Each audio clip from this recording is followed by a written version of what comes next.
Amém. Boa noite a todos. Estamos de volta, graças ao Senhor, para iniciar o nosso último passo do curso 10 Passos para o Casamento Abençoado. Amém. Bem, e nós vamos começar, como sempre, orando. Amém. Senhor Jesus. Amém. Amém. Senhor, nós te louvamos por esse momento. Amém. Obrigado pela graça de nos fazer dar cada passo. Amém. Juntos. Sim. Para aprendermos mais da Tua Palavra, Amém. dos princípios que podem nos tornar uma família adequada, Amém. uma família fundamentada, Sim. uma família útil a Ti. Amém. Pedimos a Tua bênção para essa Amém, palavra, Senhor Jesus. também para cada casal, para cada irmão, para cada irmã Amém. que está nos ouvindo, Sim. que só possa também trabalhar no coração de cada um. Amém. Ajuda-nos a criar em nossos lares Me ajuda. uma esfera de um casal feliz, Amém. onde o Senhor tenha plena liberdade Sim. de trabalhar em nossas vidas. Amém. Nos conduz essa noite, Sim. Jesus é o Senhor. Amém. Senhor Jesus, nos conduz essa noite. Amém. Ó, nos usa, Senhor, como vasos. Sim, Senhor. Como canais. Amém. Para transmitir o seu falar. Amém. Ó, Senhor, também abençoa, Senhor, cada casal. Sim, Senhor. Ó, cada família. Sim, Senhor. Que vê e ouvir essa mensagem. Amém. Senhor Jesus. Amém. Para que isso seja palavras de edificação. Sim, Senhor. Ó, Senhor Jesus, para edificar Sim, Senhor. cada lar. Amém. Senhor Jesus. Amém. Amém. Obrigado, Senhor Jesus. Amém. Amém. Louvado seja o Senhor. Estamos felizes porque Deus nos deu graça de concluir esse curso, né? Sim.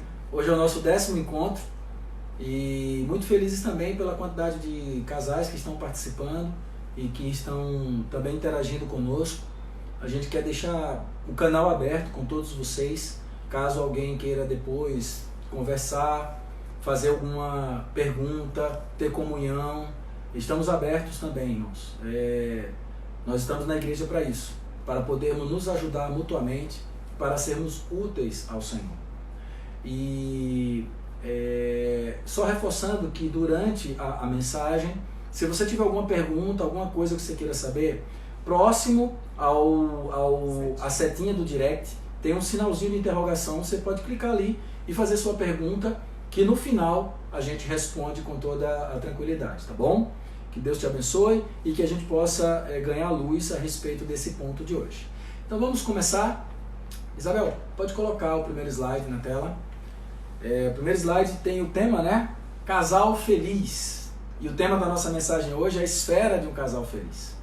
Nós vamos tomar como base alguns textos bíblicos e vamos passar para o próximo slide justamente para começar a nossa leitura. Sânia, por favor. Amém. Salmo 128. Bem-aventurado aquele que teme ao Senhor e anda nos seus caminhos. Do trabalho de tuas mãos comerás, feliz serás e tudo te irá bem. Tua esposa, no interior de tua casa, será como videira frutífera. Teus filhos, como rebento de oliveira, à roda da tua mesa. Eis como será abençoado o homem que teme ao Senhor. E o outro texto que nós vamos utilizar hoje também, 1 Pedro capítulo 3, versículos 1 e 7. Mulheres, sede vós igualmente submissos a vosso próprio marido, para que, se ele ainda não obedece à palavra, seja ganho, sem palavra alguma, por meio do procedimento de sua esposa. Maridos, vós igualmente vivei a vida comum do lar, com discernimento e tendo consideração para com a vossa mulher como parte mais frágil. Tratai-a com dignidade, porque sois juntamente herdeiros da mesma graça de vida, para que não se interrompam as vossas orações. Amém. Então eu queria começar fazendo uma pergunta para você. O que define a esfera de um ambiente? O que diz se um ambiente é agradável ou não? As pessoas às vezes pensam que é a qualidade do espaço, o tipo da casa.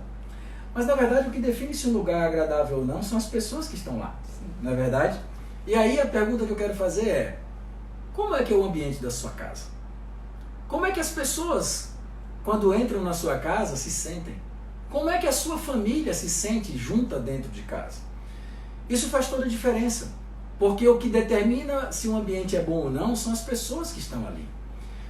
Eu já tive experiências de ir para lugares luxuosos que eram ambientes tristes, sem graça. Como da mesma forma já fui para lugares extremamente simples, onde a alegria reinava. E aí, a diferença estava justamente nas pessoas que estavam ali. Então, o que vai fazer diferença na nossa casa é que tipo de pessoa nós somos dentro do nosso lar. E aí, é muito importante entender que um dos princípios que o Evangelho nos ensina é que nós não podemos ser uma pessoa em cada lugar. Eu sou uma pessoa na minha casa, junto com a minha família. Eu sou outra pessoa no meu trabalho, junto com os meus amigos. Eu sou outra pessoa quando estou na igreja. É como se eu tivesse que carregar uma máscara para cada lugar, para que eu tivesse uma expressão em cada lugar. Um filho de Deus, ele não tem esse tipo de prática. Um filho de Deus, ele é o que ele é, onde quer que ele esteja. E é por isso que nós precisamos ser essas pessoas que expressam a alegria, a paz, que vem de Deus em tudo que nós fazemos. Nós podemos fazer isso dentro de casa, nós podemos fazer isso no nosso trabalho e nós podemos fazer isso em todos os lugares. Às vezes tem pessoas que são extremamente educadas no trabalho, extremamente cordiais na igreja e mal educadas dentro de suas próprias casas. Conseguem dizer com licença e por favor para todas as pessoas, menos para o seu cônjuge e para os seus filhos. Tem alguma coisa de errado. É por isso que nós precisamos criar um ambiente que seja um ambiente prazeroso. E essa responsabilidade Deus deu para você e para mim. Então, nós precisamos agora entender de forma clara os papéis que Deus determinou para o homem e para a mulher, para que esse ambiente maravilhoso que nós vimos no Salmo 128, ele seja criado dentro da nossa casa. Então a primeira coisa que Deus fala para o homem é que ele precisa ser alguém que teme ao Senhor e anda nos seus caminhos. Preste atenção nessas duas palavras que estão aí em vermelho. Teme e anda. O homem, ele precisa ser alguém que teme ao Senhor e ele precisa ser alguém que anda nos seus caminhos. Louvado seja o Senhor. E aí a primeira pergunta que eu quero fazer para você é: você teme a Deus, querido varão, querido homem, querido irmão que está nos assistindo nesse momento? O que é temer a Deus? Muitas pessoas confundem essa palavra. Acham que temer a Deus é ter medo de Deus. Mas não é ter medo de Deus. Temer a Deus, na verdade, é ser alguém que o ama ao ponto de não fazer nada que o desagrade. Esse é o primeiro grande desejo de Deus para o homem que serve a Ele. Ser um homem que o teme, ser um homem que não faz nada que o desagrade. Então, quando eu temo a Deus, eu o amo tanto que eu não faço nada que o desagrade, que o desanime. Louvado seja o Senhor. E aí, o que é que Jeremias 17, versículos 7 e 8 nos ensina a respeito disso? Por favor, Senhor. Bendito o homem que confia no Senhor e cuja esperança é o Senhor, porque ele é como a árvore plantada junto às águas, que estende as suas raízes para o ribeiro e não receia quando vem o calor, mas a sua folha fica verde, e no ano de sequidão não se perturba e nem deixa de dar fruto. Como um homem que teme ao Senhor, eu preciso ser um homem que confia nele. Temer é amar ao ponto de não fazer nada que o desagrade. Mas temer também é confiar. E aqui esse texto diz que eu preciso confiar no Senhor e ter o Senhor como a minha esperança. E tal homem, ele é o quê? Ele é como uma árvore plantada junto às águas. Enquanto tudo ao redor fica seco, enquanto todas as situações podem se tornar desesperadoras, para esse homem que confia no Senhor, ele está sempre verde, ele está sempre cheio de vida, ele tem sempre uma palavra de encorajamento para a sua família. E aqui conclui dizendo: e no ano de sequidão não se perturba nem deixa de dar fruto. Essa é a vida de um homem que teme ao Senhor. Louvado seja o Senhor. Então, primeiramente, o homem precisa temer ao Senhor, certo? Segundo, o homem precisa andar nos seus caminhos.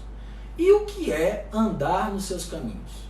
Bem, Deus, em vários aspectos, ele tem caminhos que são úteis para a nossa vida.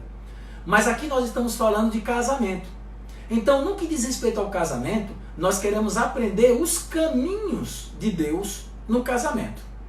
Então, se nós estamos falando para você, irmão, que é esposo, nós precisamos aprender os caminhos de Deus no casamento. Pois é, Jesus, ele é o noivo. E como noivo, ele é aquele que cuida da sua noiva. E nós precisamos aprender com ele. Esses textos de Efésios, capítulo 5, versículo 25, e os versículos 28 e 29, vão nos mostrar os caminhos de Deus para o varão no casamento. Marido, amem suas mulheres, assim como Cristo amou a igreja e se entregou a si mesmo por ela. E Efésios 5, 28 e 29. Maridos, devem amar as suas mulheres como a seu próprio corpo. Quem ama a sua mulher, ama a si mesmo. Além do mais, ninguém odiou o seu próprio corpo. Antes o alimenta e dele cuida, como também Cristo faz com a igreja. Olha só que coisa tremenda. Aqui está dizendo que os caminhos de Deus para o casamento é que o marido precisa amar a sua mulher como Cristo amou a igreja. Porque Cristo amou a igreja e deu a vida dele por ela. Então, o caminho que eu e você precisamos seguir no casamento é amar a esposa ao ponto de dar a vida por ela. É se entregar por ela. É cuidar dela. E ainda mais, olha só o que fala aqui. Quem ama a sua mulher, ama a si mesmo. Além do mais, ninguém jamais odiou seu próprio corpo. Antes dele alimenta e cuida. Como também Cristo faz com a igreja. Como também o noivo faz com a noiva. Então, o princípio do caminho de Deus no casamento é levar o marido a ser alguém que teme a Deus e que confia nele e ser alguém que anda nos seus caminhos. Como? Amando, cuidando, nutrindo e zelando pela sua esposa. Esse é o caminho de Deus para mim e para você, querido irmão, no nosso casamento. E é por isso que no texto de Pedro que nós lemos no começo, quando fala aos maridos, diz assim, leia aí, Sânia. Marido, vós igualmente vivei a vida comum do lar, com discernimento e tendo consideração para com a vossa mulher como parte mais frágil.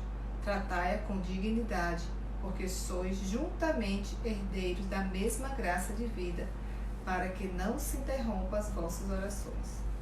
Olha só que coisa tremenda.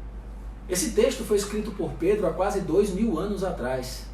E há quase 2000 anos atrás, quando as pessoas dizem que reinava o machismo, né, onde as mulheres eram discriminadas, o apóstolo Pedro está dizendo que o marido precisa viver a vida comum do lar. Sabe o que é isso?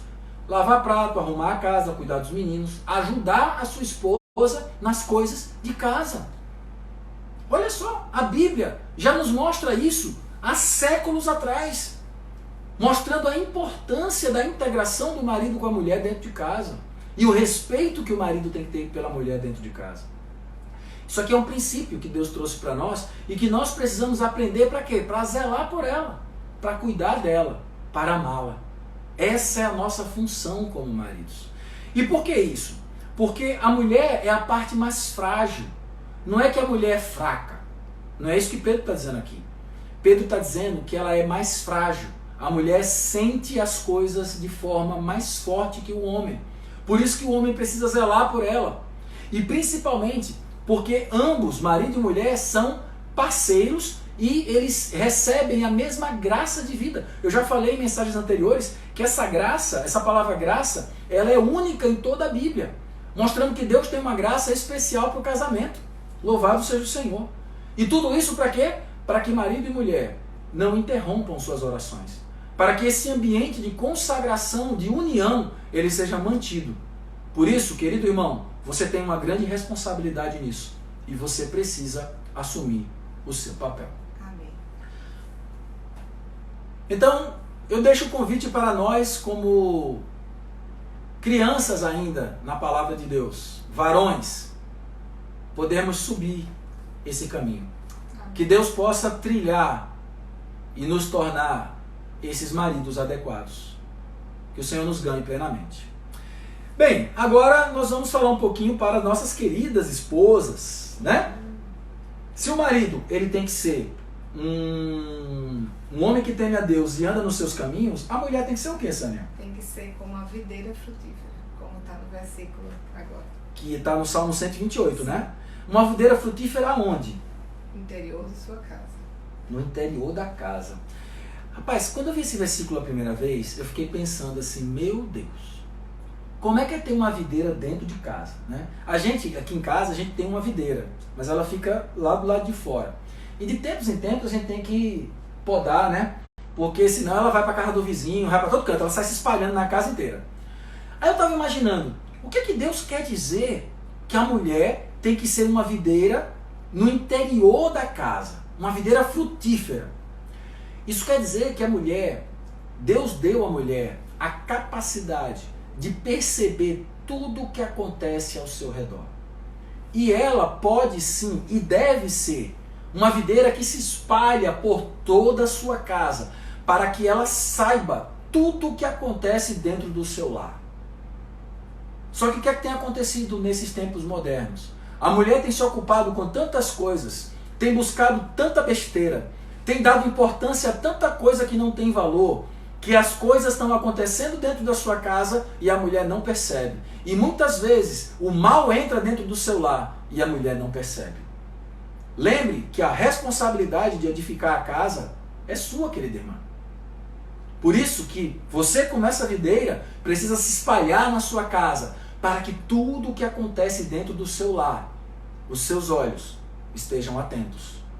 Para que no momento certo, o que tiver que ser ajustado, seja ajustado, o que tiver que ser corrigido, seja corrigido, e o que tiver que ser eliminado, seja eliminado. Amém. Louvado seja o Senhor. Então o que é que a mulher tem que ser? O que é que diz Provérbios 14:1? A mulher sábia edifica a sua casa, mas a insensata com as próprias mãos a derriba. Então, a mulher sábia, ela edifica. Sânia, e me fala um pouquinho, quantos papéis a mulher tem hoje em dia? Vários, porque a mulher trabalha, a mulher é mãe, a mulher é secretária, a mulher é cozinheira, a mulher é limpa, é médica, é enfermeira, é tudo, né? A mulher faz muitas coisas hoje em dia, né? E tantas coisas que a mulher faz, e essa é a parte mais bonita da mulher, né? Deus deu à mulher essa visão holística, né? Essa capacidade de fazer várias coisas ao mesmo tempo. A mulher consegue equilibrar tudo isso quando ela está no caminho adequado, quando ela está firmada em Deus. Qual o problema de muitas mulheres hoje? Por que elas não conseguem equilibrar todas as atividades? Porque elas não têm vivido na presença de Deus. Uma mulher na presença de Deus, como fala Provérbios 31, a gente vai ver isso mais na frente, a mulher virtuosa, ela é uma mulher que ela equilibra tudo, tudo na sua vida dá certo, tudo na sua vida é abençoado. Tem mulheres que acham que para ela conseguir fazer isso, elas têm que viver deitada numa rede, tomando água de coco, com 10 empregadas servindo. Nada disso. A mulher virtuosa não era assim. A mulher virtuosa era uma mulher diferenciada. E é por isso que o versículo seguinte diz o quê? Mulher virtuosa, quem a achará? O seu valor excede de rubis. E algumas versões de finas joias. Então, por que o valor dessa mulher virtuosa é tão elevado? Porque pedras preciosas, metal precioso, ouro, você não encontra em qualquer lugar. E é por isso que a própria Bíblia mostra que a mulher virtuosa é rara. Mas ela não é rara, não é só porque ela é difícil de encontrar. Ela é rara porque não é toda mulher que deseja ser uma mulher virtuosa. Porque a vida de Deus, ela foi colocada em você para você ser essa mulher virtuosa. Amém. Basta você buscar o trabalhar de Deus em sua vida, para que você seja essa mulher. Mas o que é que nós vemos hoje? Nós vemos muitas mulheres, na verdade, no lugar de estar edificando sua casa, acabando trazendo problemas para o seu lar. E por quê? Porque não tem sido uma mulher sábia. E a pergunta é, quais são os caminhos que eu preciso trilhar para me tornar essa mulher sábia? Primeira coisa, 1 Pedro 3,1 diz como? Mulheres, sede vós igualmente submissa a vosso próprio marido, para que, se ele ainda não obedece à palavra, seja ganho sem palavra alguma, por meio do procedimento de sua esposa. Então, aqui tem alguns pontos muito importantes que são princípios para a vida da mulher. Primeiro, a mulher ela precisa ser submissa ao seu marido. E aí eu queria reforçar que isso daqui não tem nada a ver com machismo, Isso aqui não tem nada a ver com coisas da antiguidade. Submisso diz respeito a estar ligado à mesma missão. Deus deu uma missão ao marido e a mulher, ela é submissa a essa missão que Deus deu ao marido. Isso é submissão. É como piloto e copiloto de um avião. Quem é mais importante? Já parou para pensar nisso? Os dois têm igual importância. É por isso que os dois precisam estar do lado um do outro. Se você já entrou na cabine de um avião, a cadeira do piloto não é melhor que a do copiloto. O piloto não tem mais comandos do que o copiloto. Eles têm tudo igual. A diferença é que um é responsabilizado. O que Deus faz com o homem é que traz a responsabilidade para ele, mas os dois precisam exercer a mesma missão. Sim. Louvado seja o Senhor. E você, querida irmã, precisa aprender a conduzir seu marido para a missão que Deus deu a ele. Esse é seu papel como mulher sábia que edifica a sua casa. E mais, aqui na continuação do versículo diz, se seu marido ainda não obedece a palavra, e entenda, não é só se ele é incrédulo, ele pode até ser um crente, mas que ainda não obedece a palavra. Um crente que ainda é teimoso. Sabe como é que você vai ganhar ele? Sem palavra. Como é que ganha, Sânia? Sem palavra alguma. Pelo procedimento. Mas o que é que muitas das mulheres às vezes fazem? Faz sem palavra. Briga, reclama, discute, achando que isso daí vai fazer o marido mudar. E os anos passam e nada acontece. Por quê? Porque o que a Bíblia diz, e creia na palavra de Deus, porque ela não falha, a mulher ganha o marido sem palavra alguma. A mulher ganha o marido pelo quê? Olha o que o versículo diz. Pelo seu procedimento. Então, querida irmã, creia na palavra. A palavra diz que quando nós, como irmãs, vocês como irmãs, guardam isso num santo procedimento e levam seus maridos para o caminho que ele tem que ser, sem palavra, mas pelo procedimento, isso faz com que seus maridos sejam ganhos. Amém. Creia na palavra de Deus, ela não falha. E mais, a mulher virtuosa é essa mulher mais do que especial. O texto é grande, mas eu quero chamar a atenção para alguns pontos aqui, tá? Que fazem da mulher uma mulher virtuosa. Primeiro ponto, mulher virtuosa, quem achará? Seu valor excede o de finas joias. Então, primeira característica dessa mulher, ela busca lã e linho e de bom grado trabalha com as mãos. Então, a primeira característica da mulher virtuosa, ela não é preguiçosa. Ela não faz corpo mole. Ela é uma pessoa que luta, que batalha todos os dias. E ela faz de bom grado, ela faz alegre, ela faz com gratidão. Segunda característica da mulher virtuosa, a sua lâmpada não se apaga de noite. Presta atenção nesse ponto. A sua lâmpada não se apaga de noite. O que é que diz Provérbios 20, 27? O espírito do homem é a lâmpada do Senhor. E aqui, essa mulher tem uma lâmpada que não se apaga, quer dizer que essa mulher tem um espírito que brilha. Essa mulher tem um espírito que ela é encorajadora. Ela fortalece a sua casa por meio do seu espírito. Olha que coisa gloriosa. Querida irmã, Deus quer isso para você. Que você tenha uma lâmpada que brilha dentro da sua casa. Que mais? Abre a mão ao aflito e ainda estende ao necessitado. Terceira característica da mulher virtuosa, ela é generosa. Sim. Ela não é egoísta, ela não pensa só em si, mas ela tem um coração aberto para ajudar e para socorrer as outras pessoas. Amém. Olha, podia parar nessas três características, já estava maravilhosa, né? Mas tem muito mais características ainda essa mulher virtuosa. Continuando, diz assim, ó, no tocante à sua casa, não teme a neve, pois todos andam vestidos de lã escarlata.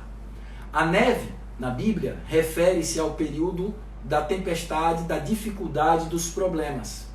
E aqui ela dizer que todos na sua casa estão vestidos de lã escarlate ou lã vermelha, quer dizer que todos na sua casa estão cobertos pelo sangue de Cristo. Ela é uma mulher que leva a sua família a estar limpa e reconciliada com Deus. Aleluia. Amém. Que mulher maravilhosa, né? Continuando, ainda tem mais, Sânia? A força e a dignidade são seus vestidos. E quanto ao dia de amanhã, não tem preocupação. Poxa vida! Aqui está dizendo que a mulher virtuosa não é ansiosa. Ó Senhor Jesus. Em geral, as mulheres são ansiosas, né? Bastante. Mas o que é ansiedade? Ansiedade é a insegurança com algo que eu não sei se irá ou não acontecer. E as mulheres são ansiosas por natureza. Por isso que eu não posso andar na minha natureza. Eu tenho que andar pela vida de Deus. Amém. Deus, ele nos proíbe de ser ansiosos. Por quê? Porque a ansiedade elimina a fé. A fé é a certeza. A ansiedade é a incerteza. É justamente o contrário. E essa mulher virtuosa, ela, quanto ao dia de amanhã, ela não tem preocupações. Por quê? Porque essa mulher confia em Deus. Amém. Porque a sua fortaleza está no Senhor. Ela não fica dando jeitinho, nem procurando fazer as coisas para ver se tudo vai melhorar. Não, ela confia em Deus. Amém. Louvado seja o Senhor. Sim. Eu poderia dizer que essa mulher virtuosa não perde o sono. Verdade. E o que mais? Fala com sabedoria e a instrução da bondade está na sua língua. Olha só, ela fala com sabedoria. O que é falar com sabedoria? Falar com sabedoria é falar depois de orar. É falar depois de se encontrar com Deus. Falar com sabedoria é depender de Deus para abrir a boca. Muitas das coisas que falamos, dos erros que cometemos, eles acontecem porque nós não vamos ao Senhor antes de abrir nossa boca. Eu queria lembrar você que um dos fatores que fizeram com que Moisés não entrasse na boa terra de Canaã foi o fato de ter falado irrefletidamente. Quando ele falou para o povo de Israel que Deus não mandou ele falar, isso tirou o direito dele entrar na boa terra de Canaã. Isso é muito sério. Se nós queremos ser pessoas sábias, nós precisamos aprender a, antes de abrir nossa boca, nos encontrar com Deus. Amém. Louvado seja o Senhor. Além dela ter a bondade, a palavra de sabedoria, né? O que mais? Atende ao bom andamento de sua casa e não come o pão da preguiça. Ou seja, ela coordena a sua casa. Ela sabe tudo, ela é aquela videira espalhada. Ela sabe tudo o que acontece na sua casa. Ela sabe dar ordem às pessoas, aos filhos. Ela sabe ajudar o marido. Ela sabe pedir ajuda ao marido. Ela sabe fazer todas as coisas para que a sua casa ande bem. Ela assume a sua responsabilidade. E o que mais? Seu marido a louva, dizendo: muitas mulheres procedem virtuosamente, mas tu a todo sobrepuja. Que coisa linda. Para glorificar esse momento, ainda ela tem um marido que a louva, que a reconhece. Um marido que sabe apreciar tudo que ela é. Mas você pensa que é porque o marido já era assim? Não. A mulher virtuosa, ela ajudou seu marido a ser assim. Por isso que dizem que do lado de todo grande homem tem uma grande mulher, né? E isso é verdade, tá? Amém. E para finalizar, A mulher que teme ao Senhor, essa será louvada. olha só que coisa gloriosa. Aqui no final diz que essa mulher, ela será louvada. Eu espero que depois de ver todos esses textos, você não possa olhar para você mesma e dizer assim: isso aí é muito elevado, dá para mim não. Porque eu vou dizer para você que você está certo.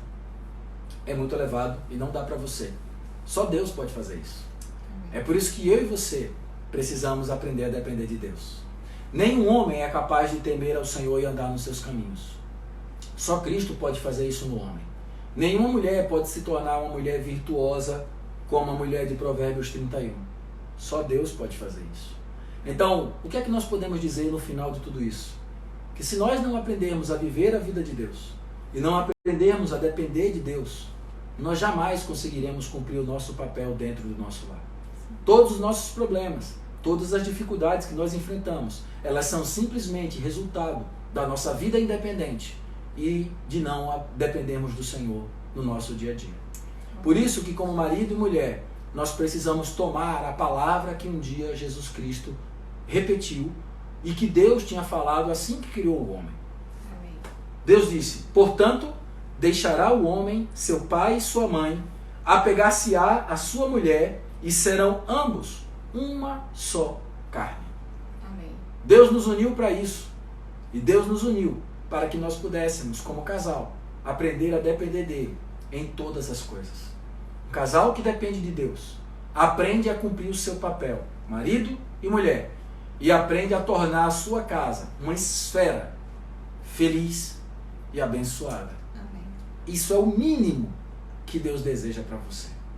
Por isso, tome posse daquilo que Deus te prometeu e faça com que isso seja vivido na sua casa e na sua vida. Amém. Que Deus te abençoe. Queria saber agora se temos alguma pergunta. Não temos perguntas? Louvado seja o Senhor. Então vamos orar para nós concluirmos o nosso último passo. Amém? Amém. Senhor Jesus. Amém. Senhor, nós te agradecemos por esse momento. Senhor Jesus. E nós te agradecemos porque o Senhor nos deu essa graça Sim, de concluir esses 10 passos. Amém. Obrigada. Nosso desejo é que essas palavras possam nos ajudar Amém. a ser casais melhores, Sim. a ser famílias melhores Amém. e a ser pessoas que cooperam mais com o Senhor. Amém. Que as nossas casas sejam testemunhos Sim. para que as pessoas possam enxergar Amém. o que Deus pode fazer numa família Sim. que aprendeu a depender dele. Amém. Seja conosco, Sim. Senhor, abençoe também cada casal, Amém. nos leve a prosseguir e que as nossas vidas sejam esse testemunho Amém. para tantos outros casais Amém. que estão precisando dessa palavra. Amém. Nos abençoa Jesus. e nós te agradecemos em nome de Jesus. Amém. Amém. Senhor Jesus. Queridos, chegamos à conclusão do nosso curso. As mensagens elas estarão disponíveis no Instagram até amanhã, né? Essa mensagem de hoje estará até amanhã, mas no Facebook e no YouTube as mensagens ficarão disponíveis para quem quiser depois ouvir novamente, tá bom? Como Germano César. Germano César é o meu Facebook e no YouTube lá é o canal Abençoando Minha Família, é o nome do canal. Canal Abençoando Minha Família. Então você pode ir lá e ouvir as mensagens. Pode também entrar em contato conosco, caso seja necessário, tá bom? E estamos abertos para a comunhão. Que o Senhor abençoe vocês e que vocês possam também ajudar outros casais da forma como vocês foram ajudados. Amém. Jesus é o Senhor.